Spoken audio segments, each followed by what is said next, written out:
pinaghirapan. May lahing bakala ka, may kaya hanggang lumaban. Di tama hatok mo bangga sa mga tauhan. Duterte! Ang muro tapang lagi progresibo. Mastan yung ating buhok. Maliw na resibo.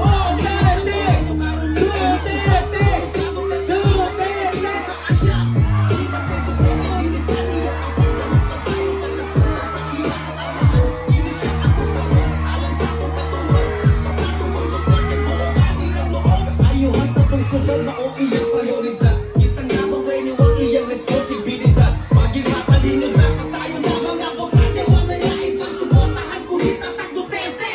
Magkaisa tayong lahat para kay Baste Duterte. Sa ating Vice Mayor, yan si Baste Duterte. Hukaran ang musunod natong Mahimang City. Matinag-anon, mahigugmaon o maiso. Numero 3 sa balota, pagka-Vice Mayor, si Bastian Baste Duterte! Para kay Baste Duterte. Sa ating Vice Mayor, yan si Baste Duterte. Siya ay para sa Tabaw, si Baste Duterte. Habang buhay nating leader, ang mga Duterte. Magkaisa tayong lahat para kay Baste. Ngayong gabi sa iyong tanan.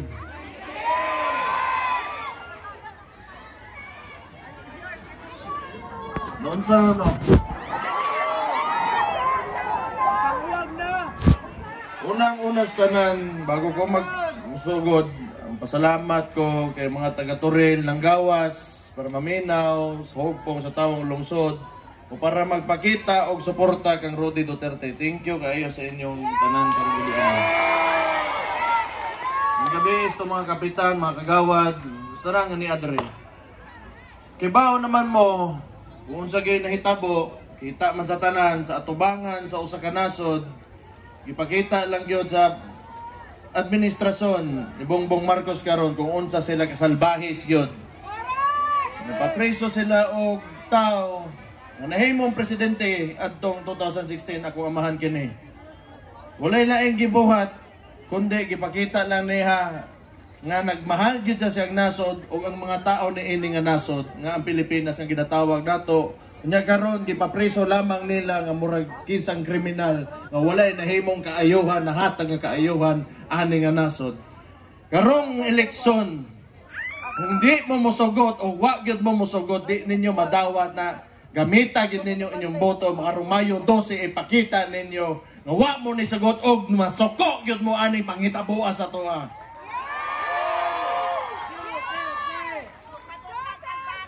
Pero gusto ko may bawo mo nga gatong pagsugod pa lang yun aning tanan. Di pa, wala pa ni. Mga last year pa. Di ako nilingkod na ko pagka-mayor. Nakasimhot na mag yun po ko. Huwag yung batasan ni Bongbong Marcos. Tinood lang. Nakoy usa ka experience aning tawanan ni. Nag-uban may Regional Development Council. Na may lingkod mi diha pagkahuman sa presentasyon, storya mi ana-ana. Kay bawo mo unsa ka wa gibuot ning tawhanan ni. Mingani mo ni sulti ang Regional Development Council chairman ato at that time. Purya hisgot kay wa naman si Mamalanyaon nga mao ni mga problema dire sa Davao City o sa Region 11. Unsa gingon niya? Naman mo diha, kamo na lay bahala unsaon na ninyo. Ingon ana ning tawhanan ni mo to last year pa lang nagsugod na kung aligot-got ani niya. Kini adto pugos Malacañang kay para sa National Peace and Order Council nagtapok mi didto tanan katong pagsultay pa lang niya daan nga naatay problema sa droga. Niya na sa kay numdom gyud ko ani. Wa pa nimo gawas ni mga kani si tambaloslos nga storya. Niya na sa nga natay problema sa droga pero dagag apan ang iyang istorya. Anak ko patay na gyud. Tan-awa unsay nahitabo karon. Do na kay Chief PNP nga moingon nga ang sabo ang droga pampadugay ras trabaho. Tan-aw nimo kana nga administrasyon na nas tamang pangutok. Wa po gyud ko matingalang kay ngano man ang storya kani adto kana mga mustorya ang mga katiguangan nako Moingon sila panahon ni Marcos, lisod gyud. Daghang mga human rights abuses. Mga karapatang pangtao nga di nila respetoon o ang gobyerno abusado gyud. Mao to last year pa lang nagrally na ta kay nakabantay nako pinaagi atong papel nga gipadaga nila, tagaan nila kwarta ang tao, human papirmahon nila. Unya gitawag nila nga People's Initiative nga wala man po nag-ingon nga gusto bisag gikan sa mga tao sa mga barangay nga gusto usbon ang konstitusyon. Kini nigikan sa Congress ang nagpadagan anay si Tambaloslos, kana si Martin Romualdez, baboy na buaya pagyud hybrid ang putang ina. Kani sila gusto nila pulihan ang konstitusyon. Gusto nila usbon, amendahan. Unsa ba na pinaagi sa People's Initiative, wala gani sila moingon nga maotong papela to nga papirmahan nila sa mga tao. Kay gusto nila padugayon ang termino kay kani si Bongbong Marcos do nagyoy ambisyon nga mosundog sa iyang amahan kaniadto nga nagtungtong sa gobyerno og 27 ka tuig nga di gusto magpapili og di gusto moagig eleksyon.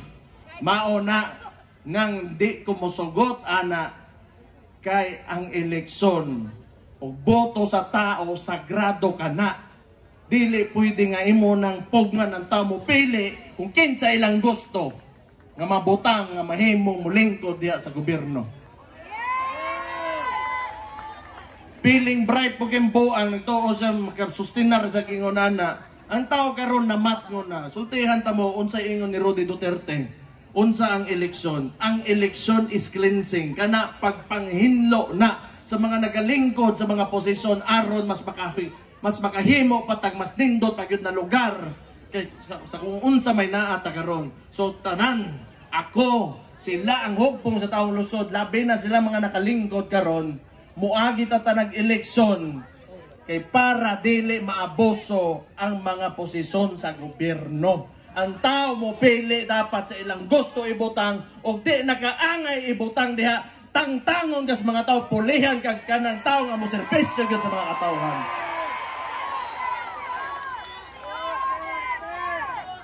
Ngano man, tanawon ninyo ako elected official ko. Kay kung gusto lang yun nako nga magdugay ko nga di ko nganong dili man mas hayahay ko ana pero di ko mosugot. Kay ang ginaprotektahan nako ang mga tao, mga Dabawinyo. Di ko mosugot kana mga pamaagi sa mga kinaraang politiko ani kalibutan ani magpadayon gyapon kay mao nay tugay na kayong kapugong sa pag-asenso sa atong nasod. Unya kaning mga Marcos na nibaliko na po ito nila mga inganang mga butanga. Nagdugay na kay tanggakayod ka paningkamot o katong 2016 napakita na Mayor Rudy Duterte nga ang Pilipinas kaya musaka mo bangon yun. Unya karon ilang ibalik na po sa inyo nana. Unya unsay ginabuhat. Puro pandaot nga putang ina.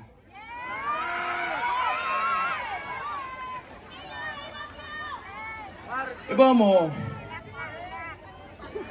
musulti maguna sila, karawam. Pagkahuman anang kani si Tambaloslos, ilang senaryo na akong igsuon nga gipili ninyo gihimo ninyong vice presidente. Nga mayura nato kani adto. Unsa ilang ginaingon? Confidential funds, 125 million na so and so and so. Ang nahitabo ana ang mugikan asa gikan ang confidential funds gikan sa opisina sa presidente kay siya ga-approve ana gihatag dito. Karon pilay confidential funds sa presidente nato kana si Bongbong Marcos 4 billion and I think on the second year 9 billion. Kung in terms of amount unya ko moingon ka nga ang confidential funds di maayo nga magunitan sa usa ka elected official nganong di ka magsugod sa imong ingno sa imong kaugalingon kay bilyon-bilyon imong ginagunitan unya karon dili nimo gusto i-present imong sarili to public scrutiny nganong itudlo man na imong tao nga nagtabang sa imuha mahimo kang presidente.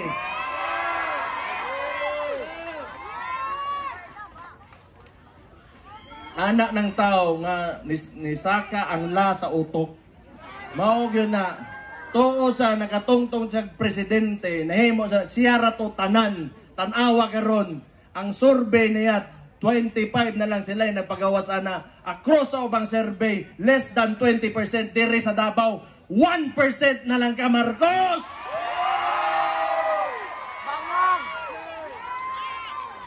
Ah, man to 1%, kibigyan na ka.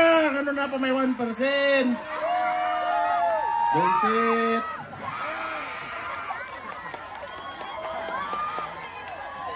Ah, di magiging po na may imutanan. Anak, magiging kinabuhi po.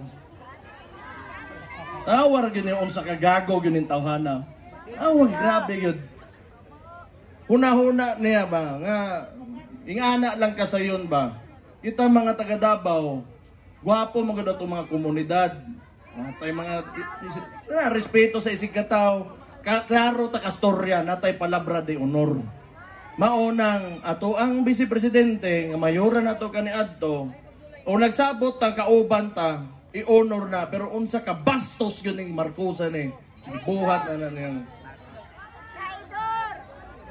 klaro pa kayong talawan nagito ng subagay di mo sukol ba gusto sila mabutang sila gobyerno ingunan magdugay sila pati na ilang mga gipangkuha diri nga bisag walay dungog mas motoo sila kwarta nga mo'y makapadugay nila mo'y makabutang diya sila sa politika pero dili ka na gyud karon ang mga Pilipino labi na dabawin nyo mabutang ra ka sa usa ka posisyon diri sa politika tungod sa suporta lang gyud sa tao walay lain kiraban ninyo.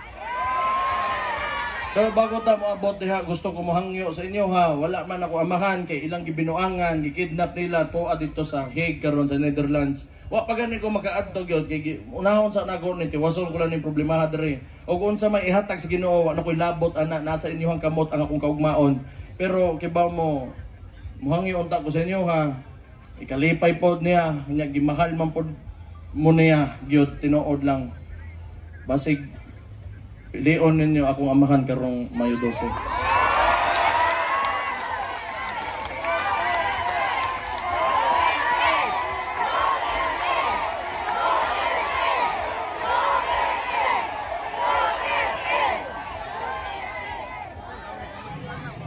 Karon ako'y mahimong unsa? Ako'y mahimong Vice Mayor ninyo, okay lang ba ninyo?